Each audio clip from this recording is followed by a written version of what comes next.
இப்போ 5 சீட்டு காங்கிரஸு, 4 சீட்டு 2 கம்யூனிஸ்டுகள். அப்போ 9 ஆச்சு. இன்னும் 1 தான் வேணும்.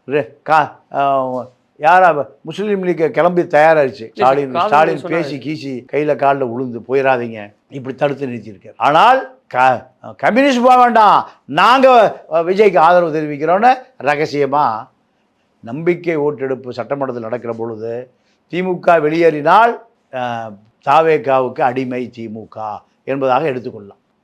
இப்போ திமுக விஜய்கிட்ட சரண்டராக காலில் விழுந்துட்டான். எந்த வழக்கும் போட்டுறாத, நீங்கள் ஆட்சி கவிழ்கிற போதெல்லாம் நாங்கள் வெளிநடப்பு பண்ணிடுவோம். எங்கே சட்டசபையில் சட்டமன்ற உறுப்பினர்களுக்கான வாக்கெடுப்பு நடக்கிற போதெல்லாம் நாங்கள் வெளிநடப்பு செஞ்சிடறோம். மெஜாரிட்டி வாக்கை விஜய்க்கு அவருக்கு உங்காலே போட்டாலே 108 பேர் வந்துடுவான். திமுக இரவோடு இரவாக சரணாகதி ஆயிடுச்சு. யாருக்கிட்ட? விஜய்கிட்ட.